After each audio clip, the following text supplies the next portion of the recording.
What's up, everybody? Unrested back again, and once again with a ramble story. You know, these ramble stories have been kind of taking over the whole JFAC segment. Don't think for a second that I'm about to stop JFAC. Those are going to continue.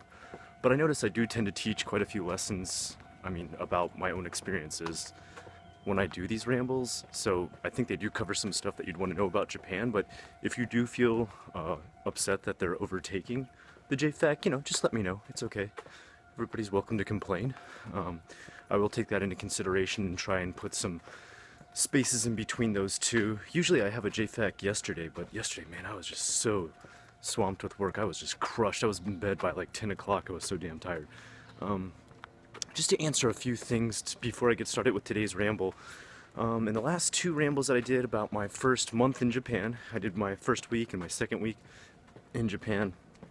And during that time I was talking about how the company I worked for called Nova went bankrupt, and someone said, I looked up Nova and they're still around. Well, there's more than one type of bankruptcy. There's Chapter 11 and there's Chapter 13. Chapter 13 is when the company dissolves. That means they utterly disappear. They're gone. Usually they try and pay off as many debts as they can by selling off like anything they have, such as, everything down to even computers in the office building, and try to do as best as they can to settle all their debts before cashing out, and then they totally disappear. But then there's Chapter 11, which is usually called a restructuring or a buyout.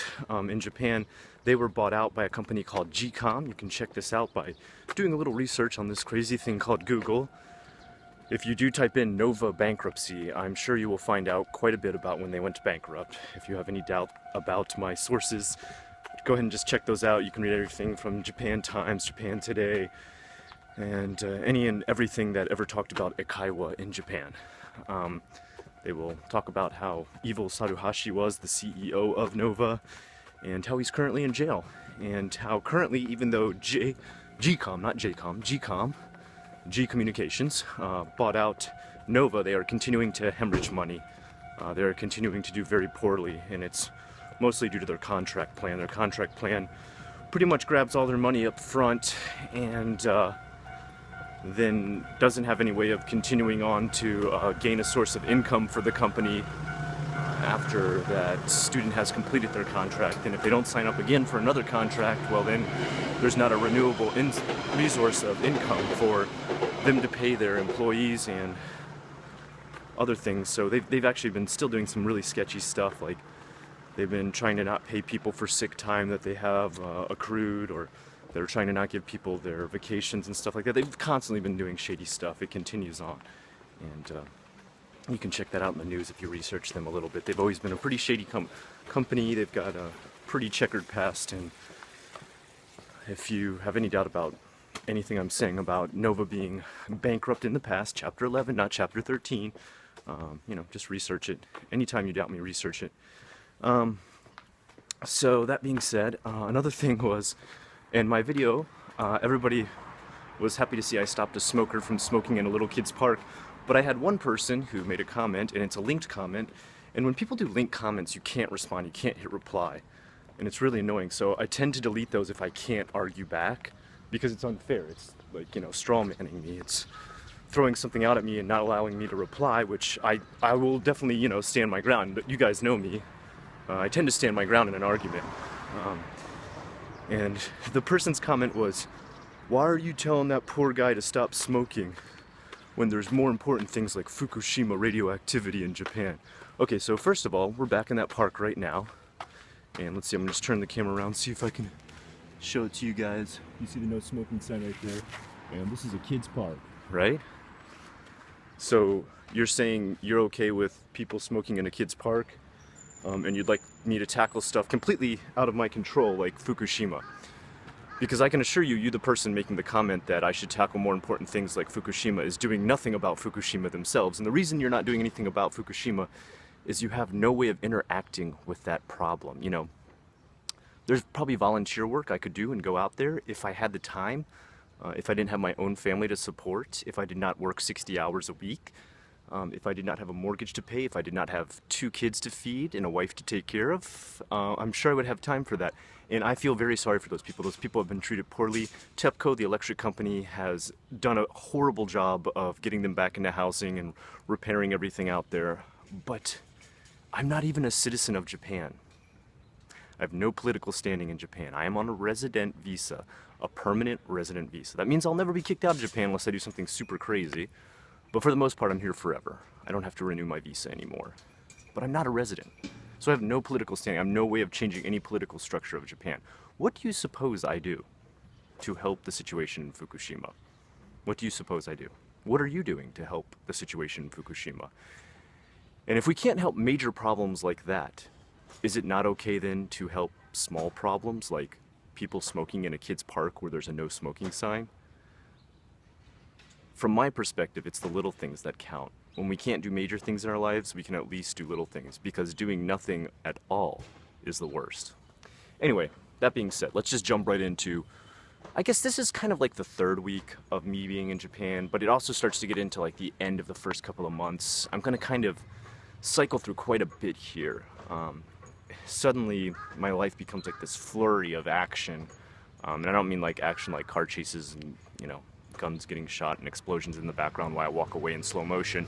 I mean more stuff like just a lot of stuff happening all at once. Kind of drama, but not drama surrounding me in any sense. Drama more so surrounding the collapse of Nova, people going home, finding out some teachers are crazy, finding out students are crazy, me jumping in the dating pool here in Japan for the first time after I'm a little bit comfortable with the language and actually have my bearings on some money, and you know, some stories from that too. So let's just jump right in. We're still at Nova here. I talked last time about how there was a few funny students, really memorable lessons, doing the cab lesson and stuff like that. So that continues. I mean, we're still doing the same stuff. I'm doing Eikaiwa lessons.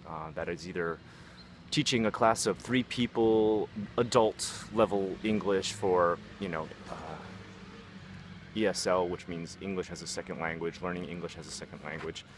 So you're not getting into the most complicated, you know, English words. You're getting into like some of the most basic stuff. Level A students being the starter students who learn things like how to go shopping in a grocery store, up to level D students who can hold a pretty decent conversation and talk about, you know, political and science stuff. During that time, I start to notice as I'm working at Nova, there's hours where I work there where I'm getting paid, because the good thing about Nova, and I'll have to give them this credit, is that even if no student scheduled a lesson for the hour you were working, you still got paid, because some shitty Eikaiwas like GABA will not pay you if your student doesn't show up, which is totally shit, because you've shown up to that job, you do not have time to go home in the 45 minutes that your lesson was scheduled for, and even though that student was irresponsible and didn't show up, you take the loss. And I think they still actually gather money from that. They still get, I think, like half of the payment for the lesson. So, but you just totally lose out completely. It's a total scam if you ask me. But GABA's notorious for treating their teachers like crap and making it nearly impossible for them to eke out an existence in Japan. So be warned if you decide to, you know, be part of a GABA contract. I've heard only bad things. And I'm always going to be upfront with you guys about what I hear about Eikaiwas. For example, ECC I've never heard anything bad about. There may be, but for the most part, their teachers seem pretty happy. I've never heard anyone complain about working at ECC. I've known people who've worked there a very long time, so there's a company that possibly you can trust.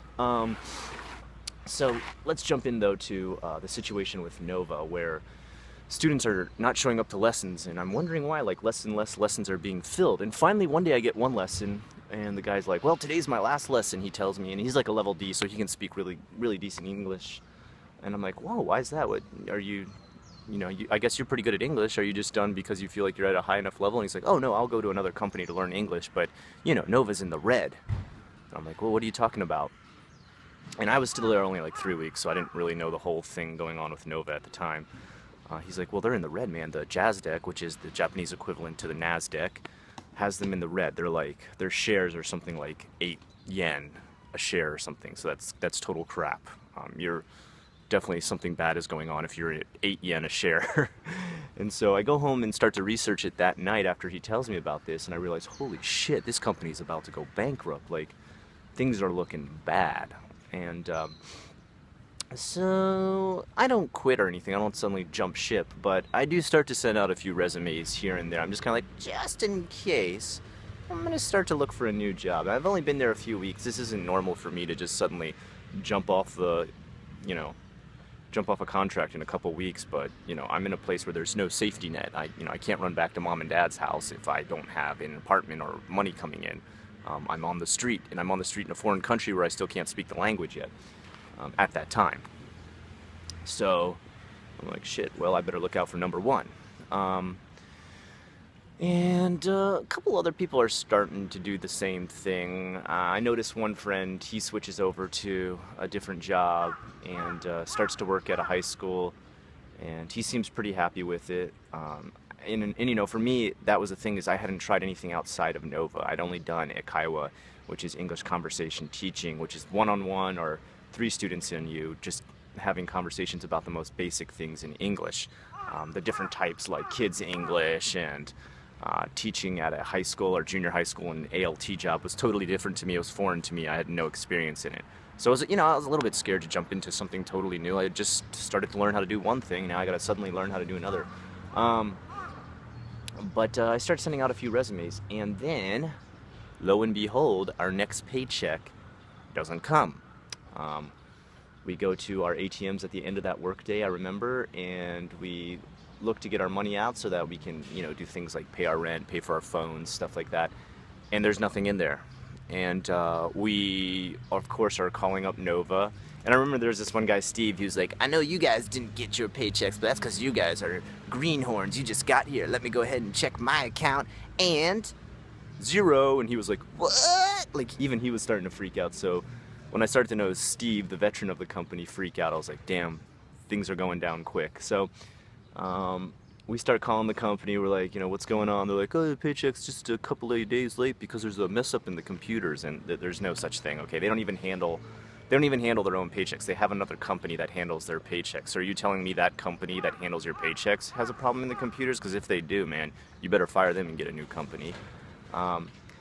So all kinds of things start to happen then. People start to be like, well, look, I'm living paycheck to paycheck. I don't even have enough to show up to the job and take the train to get there. And they're like, oh, yeah, I don't know what we're going to do about that. Like, they don't have any excuses or anything like that. They're not like, well, we'll just loan you some of our own money, or, we'll cover your expenses. We'll actually, hand you out cash so you can take the subway to get back and forth to your job. They're just kind of like, yeah, that's tough. I don't know what to do. Shogunai. Shogunai is a commonly used Japanese phrase for, I guess nothing can be done. And that's kind of the response we're starting to get. We're like, okay, well, what's up with this? And luckily I had saved up enough that I'm still living off of a paycheck from my last paycheck. I've still got like a couple, $600-700. Like I said, I was really careful with my money. I wasn't doing things like going out and drinking too much. I was actually being pretty careful with that. So finally, I think it was 3 days late, our paycheck finally came, and that was the warning light went off, the sirens went off. I had been with a company once before called Natural Wonders, which was a competitive company with the Discovery Channel store. They sold all kinds of stupid crap like, minerals and rocks and stupid science stuff for kids that don't really teach them anything at all. All kinds of just knickknacks. Those kind of stores you walk into and look at everything but don't buy a damn thing. That was a store I worked for, and they went bankrupt, I remember, and I almost didn't get my last paycheck. And I was like, I am not going through this again. I'm not going through not getting my last paycheck. So let's just say my resume started to pick up quite a pace at that point. I was sending them out quicker and quicker and quicker. And I got a call back on a few jobs. I went for a few interviews. And I finally decided on a company, and of all the names, it was called Pigeon Hearts. That was the name of the company, Pigeon Hearts. They were great. They were an awesome company to work for. They treated me really good. I didn't stay with them for a super long time because I actually got offered an even better job. But luckily for me, I got offered. So I went around for a few interviews. I just want to talk a little bit about these interviews because one in particular stood out because later I found out a friend had taken the job that I had not taken, and it turned out to be a pretty crummy job. So the company's falling apart. People are not showing up to work. The Japanese staff are still coming because they're loyal to the end. You know, kudos to them for that. You know, I'm not dissing them for doing that, but the Gaijin were not. We were just kind of like, fuck this noise. We were staying home. We weren't coming into work. They were losing more students because of this, because then students wouldn't have enough teachers to schedule lessons. So it was kind of this whole downward spiral, like everything's falling apart fast. It's like started to be news stories about teachers showing up to their job and the places being locked because they didn't have enough students for the day.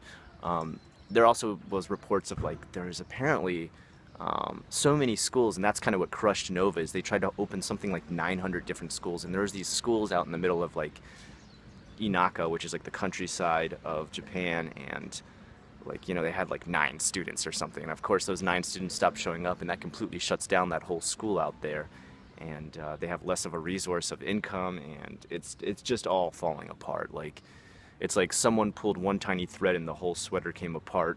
And I'm looking for these other jobs. One I go for an interview for, this guy who's like, I don't know what spurred him to want to make an English school, because before he was a construction worker and he had just saved up a lot of his money, and like construction workers get paid pretty decent here. I know like they can make some pretty decent money, but he had saved all his money up to open an English school, and he could like barely speak English, and I was just kind of like, wow, what's this guy doing to, like, why is he opening an English school?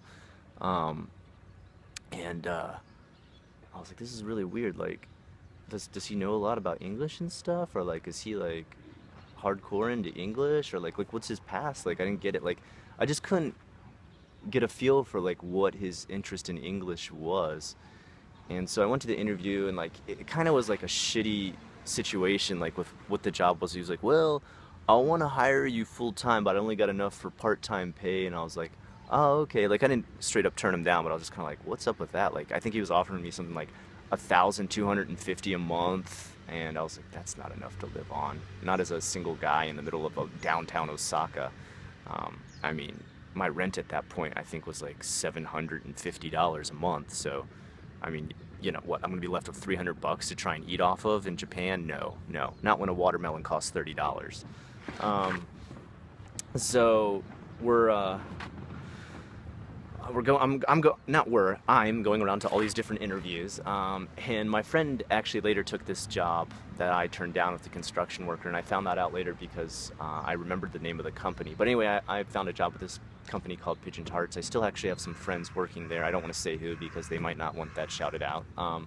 They're good people though, they're cool. And that company, they seem to have the most decent deal. The only thing that kind of turned me off and why I went to another job later was because during their summer and winter break, they didn't have students coming to school, so they didn't have work for you. And I needed that gap filled with money. And that was my biggest complaint. And that's why I had to suddenly get to another job afterwards, because I realized, wow, during that time, I almost, can barely survive after paying rent. So I finally get offered that job.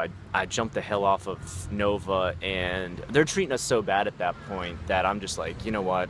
I'm not going to give any notice. Like, usually I would give notice, but I mean, they're doing things like getting people kicked out of their apartments because they're not paying rent. So they're like, set people up in these apartments and say, you know what, we're going to set you up in an apartment, and then we're going to take money out of your paycheck to pay for that apartment for you, and we'll be giving you a really good price, I promise. But they weren't. They were still taking the money out and saying they were paying for their apartment, but not actually giving the money to the apartment so that they could keep the company afloat. And then the landlord would come to that apartment and be like, why haven't you paid rent? And they would say, oh, Nova's taking care of it for me. And they'd be like, no, they didn't. Get out of my apartment. And these gaijin were on the street. So they were doing shitty stuff like that. I mean, like, they're doing this to gaijin who they're still just suddenly bringing over, fresh off the boat. Like, these people are just getting off the plane. They don't know any Japanese yet. They're just starting to get settled into a very foreign country where everything's new to them and they can't speak the language. And especially if it's Osaka, no one speaks English pretty much. And they're left out on the street. What the fuck, right? So I felt no loyalty to this company. I was just like, fuck you guys. I found a new job. I don't even know if you're gonna pay me next. Luckily I got paid the last bit of half of my last paycheck. And then after that, no more paychecks came. No one got paid anymore at Nova. And teachers had to take them to court and everything, and it was a whole fiasco. They were in the news. You can go on YouTube and you can look up Nova bankruptcy. You can look up Nova teachers homeless and stuff like that. If you type those type of things in, you'll see these news reports. I don't know how many of them are translated and stuff like that with subtitles, but you will see these reports. This type of stuff will come up. So if anyone has any doubt about my sources or my actual past stories, please just do that stuff. Look it up. I mean, you know, I would feature it here on this video, but then it would be all sorts of editing and stuff, and it would take much longer to get these out to you. So anyway, that's the situation. I'm in my new job, and it's pretty good. They're treating me pretty good. I'm teaching kids now. It's not Youchien English. It's pretty much called Eigo de Asobu. So let's play English is how that would kind of translate. And it's a really relaxed, set-back atmosphere in which, you know, I'm connected to a toy store known as Bornland Toys, which is, I believe, a Swedish toy store. And they have an English class connected to their toy store that I teach in. And so pretty much while people are shopping in the store, if they decide they want to throw their kid into that class, they just pay a little extra money and they've got an hour taken care of where they can just go walk around the mall while I teach their kids some English.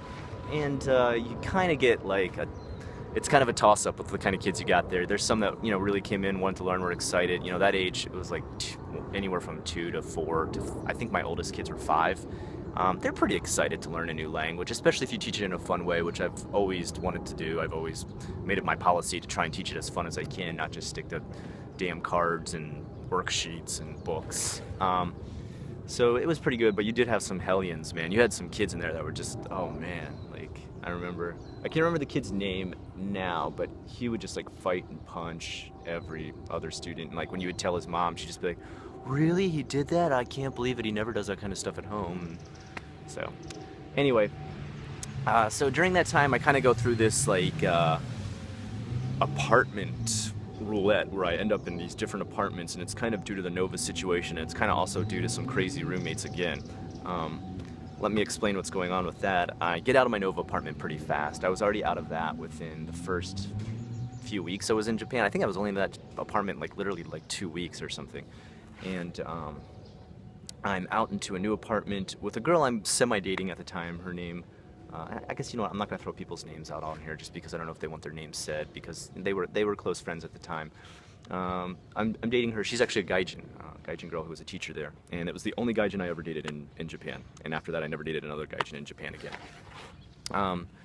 And we were, you know, kind of dating off and on, and we were like, let's get a place together just out of necessity and business. If the relationship goes sour, who cares? Like, she was pretty level-headed. I'll give her that. She was a pretty level-headed girl, well-educated, very smart. Like, you could tell she had a good head on her shoulders and wasn't gonna freak out and like throw your stuff out on the street if like you broke up or something like that. You know, guys do that kind of stuff too, of course. They're crazy too, but I'm not one of those kind of guys either. I would never throw someone out on the street, even if they totally wronged me, cheated on me and everything. I would never do that. So we're two pretty stable people, and there's another girl there too. She's from New Zealand. We'll just call her the Kiwi. And was there anybody else? No, I think that was everybody in the apartment. So we move into this, yeah, so it's me and 2 girls. It's a pretty nice situation, right?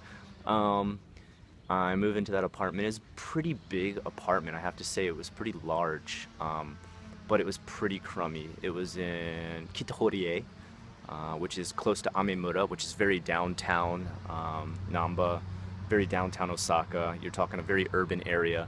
It was beat to hell. I mean, it had been lived in there by people who just didn't care about the apartment. It was owned by a gaijin guy married to a Japanese woman, which that's my situation now. And eventually I guess I'll be owning some apartments too. I already own one.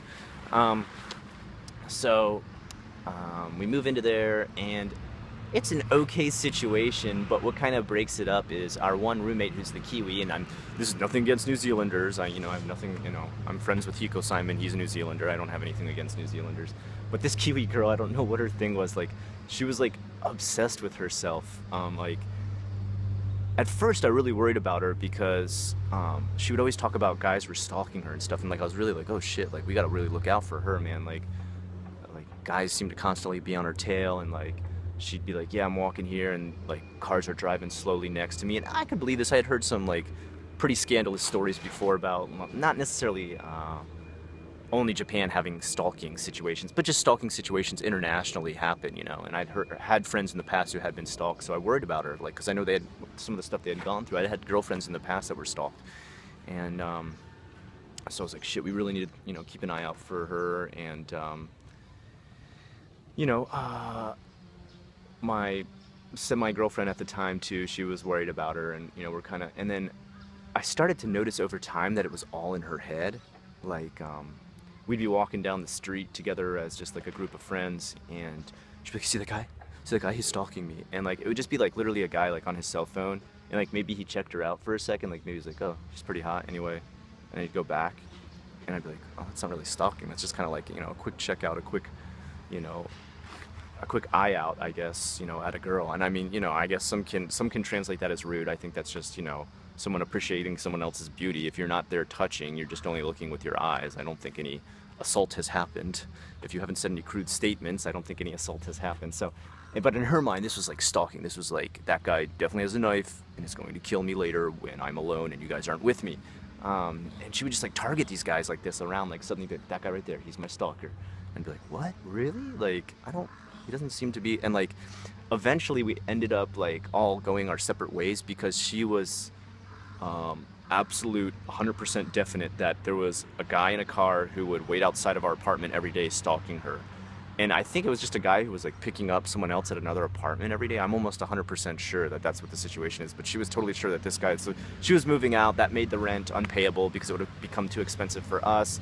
And then I had another friend who I told you about in the past. He had that roommate who was constantly drunk on sake 24 hours a day, and he wanted to get out of that apartment because he said it was crazy stinky. That guy was constantly sweating and making his futon this like sour pit of human byproduct and sweat, and he was getting out of that. So he asked me, he said, yeah, you want to move in together? And I was like, all right, that's cool. And this is the last time I ever had a roommate, thank damn God, because I realized I think I was 28 at that point. As a 28-year-old man, I was not about to have any more roommates anymore after that. I was just sick of it.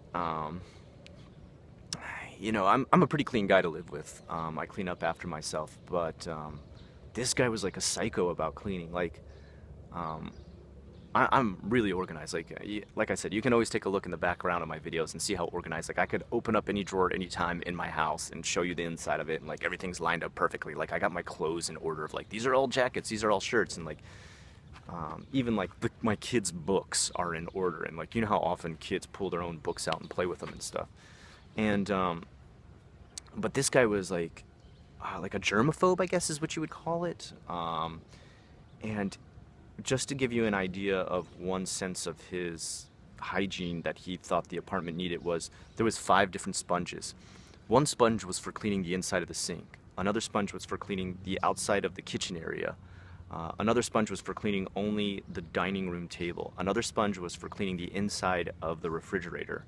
And another separate sponge was for cleaning the dishes. And if you mixed any of those sponges up, and like, mind you, like, they're all the same color, like they're all like blue and yellow or something, or like pink and yellow or something, and even if they were each a different color, there's no way I would remember that damn shit. Why the hell, right? You know, I've been cleaning almost everything in the kitchen with the same sponge before and never gotten sick from it, so I don't know why I would have started that there. But for in his mind, like there would be stuff like, if I left eggs open, and I'm talking, I just left the carton open, I don't have like a cracked egg wide open, but if I left a carton of eggs open, he would believe that everything in the refrigerator could get salmonella. And I'm just like, well, I don't think it works like that, man. I mean, I'm not a scientist, you know, like, I don't have a science background. He's like, well, I do have a science background. I majored in biology. I think he actually did. He's like, I think they can all get salmonella. And like, so like, keeping this guy happy became like such a pain in the ass. Like his cleanup stuff just became such a pain in the ass. Like, for example, all the furniture there was not our furniture. It was like this beat up ass old furniture. And I'd work out at the gym, I'd come back, and I'd be super fucking exhausted. I'd take a seat on the couch and he'd be like, don't fucking sit on the couch, you got sweat on you from the gym. And I'd be like, yeah. And he'd be like, you're gonna mess up the couch and there's gonna be diseases all over it. And I'm like, what the fuck? Like, you know, if I did a workout, like, you know, I'd wipe down with the towel, of course, first, after, or like, you know, I'd come back, I wouldn't be like gushing sweat, I wouldn't be like, my clothes, like, you know, it's not like my clothes were like see-through, like I was a fucking, you know, took a bath in Philly cheesesteak or something. Like, I had like, you know, a little bit of sweat on my face or something. I'm not a really super sweaty guy, but he would like freak out if you sat down on the couch with like having just like worked out or something like that. And he'd be like, no, there's diseases all in the couch, and I could get sick from the couch. And I'd be like, what the fuck is this guy? So it got to be like that, like every day. Like, and then like it got to be one point where like I remember one day he gave me like a 2-hour lecture about how I need to like keep the apartment sanitary. And like that's when just I was like, okay, I've only been in this apartment like 2 or 3 weeks. This guy is a fucking psycho about hygiene. I think he was an okay guy otherwise, outside of living with him. He probably was okay, but he was a fucking psycho about hygiene. I couldn't live with this guy. And I'm a really clean dude. Like, I'm really particular about how clean and organized I keep a place. Like, there was not trash laying around. There wasn't like food laying around or anything. And the funny thing is he would complain to other people about me, and they'd be like, are you sure? Because Scott's pretty clean. Like, when we lived with him, he was pretty clean. And he would say, I remember people told me, he would be like, well, yeah, I mean, he's the cleanest roommate I've ever lived with, but there's still problems. Like, Jesus Christ, man. Like, how could have anybody ever lived with this guy? So, anyway, he also was the type of guy who just liked to argue just for the sake of arguing. Like, I remember, like, that Kiwi girl, like, just to set her off one time, he told her that the only reason people knew where New Zealand was because an American movie like Lord of the Rings had put it on the map, which really, I mean, Lord of the Rings was made by a New Zealand director, so, I mean, New Zealand put themselves on the map, right? I mean, and they were on the map before that, too. There's many other things that have come out of New Zealand. For example, Whale Rider? Isn't that a movie from New Zealand? Whale Rider. And what's that other one? Like that Kite Runner or something? You guys got that other movie with this? Yeah. Okay, how about Black Sheep, that movie Black Sheep, that horror movie where the werewolf, like the lycanthropin sheep horror movie. You guys got some great stuff coming out of there, so nothing to be ashamed of. But he would just say stuff like that just to get people aggravated and pissed off and want to argue and stuff like that. He was just an argumentative type of guy. So that was the other thing I didn't like about that. So got out of that apartment, finally got my own apartment by myself. It was awesome. It was a great apartment. It was newly refurbished, super clean, in the middle of downtown Nipponbashi, walking distance from every club and bar I could ever possibly want to go to, in the middle of Namba, which is downtown Osaka. It was pretty happening. I loved it, but I paid a lot. I paid $750 a month in rent, and it was a mansion. And by mansion, I mean one room. I did have a kitchen, I did have a bathroom, I did have a shower and a bath and everything, which was nice. I had my own washing stuff, like a washing machine, and I had to hang my clothes out to dry, which you do in Japan. In case you don't know, not many people have dryers. There are dryers in Japan, there are clothing dryers, but I didn't have one. They're not very common. So I'm in that, and working that job, and starting to finally date Japanese girls. And that time was a little bit crazy. I started to date this one girl at the time who was like, I don't want to sound mean, but she was super obsessed. Like, she was way more into me than I was into her. She was all about getting married, and it didn't work out because of that. She just wanted to rush things a little too much for me. I was 28 at the time, going on 29, so, and I had always thought about, like, when I get around 30, I'm going to start to think about marriage. But she was all like, yeah, we're going to get married. She had, like, all these plans about how, I don't know where she came up with this plan, but she came up with this plan that we were going to get married and then move to Australia, which I don't know how I'm going to get to Australia. I don't know how I could get a visa to Australia. I have no skills or anything I can offer Australia that would make Australia want to give me a visa. And it's not as easy as you think these days to get citizenship in Australia. It's actually pretty hard. But hey, Australia, I took your citizenship test and I passed. And it's all about this famous cricket guy. I don't know if I really learned much about your actual country other than about this one famous cricket guy you guys got there. That was like what your whole citizen test was about, was this one cricket guy. So anyway, she had this whole dream for us about how we were going to get married and move to Australia, and every day I was only going to eat Japanese food. And I mean, I'm okay with that. I mean, I eat Japanese food almost every day now, but she was just like writing out these plans for me and everything, like sending me emails all the time about how we were going to do this. So I called it off, man. I was just like, look, you're getting too serious for me. I'm not ready to be settling down just yet. I want to explore Japan a little bit more too. Like, I'm not about to move to another country. I don't know where you got the idea that we're going to move to this other country. If you have the dream of Australia, that's awesome. You should go and move there and check it out. Like, her English was really good, so she could easily survive there. And I think you can actually get a working holiday visa as a Japanese person going to Australia. And even, you know, there's Cairns in Australia, which is like tons of Japanese people live in Cairns, so a Japanese person can feel pretty comfortable there, I think. So anyway, that didn't work out, and she wasn't too happy about that. She actually at one point like waited out of my apartment for like a long ass time. We had broken up, and you know, we had broken up face to face. I didn't do some kind of like what do you call it, cell phone breakup or whatever. We had broken up face to face, and she still wanted like a date with me and stuff. I'm like, nah, I mean, we're not seeing each other anymore. And like one day she like waited out in front of my apartment for like ages, and she didn't know if I was there or not, so I like couldn't leave my apartment because I just didn't want to deal with her anymore. And I was just like, damn, what the fuck, man, like just leave me alone, man.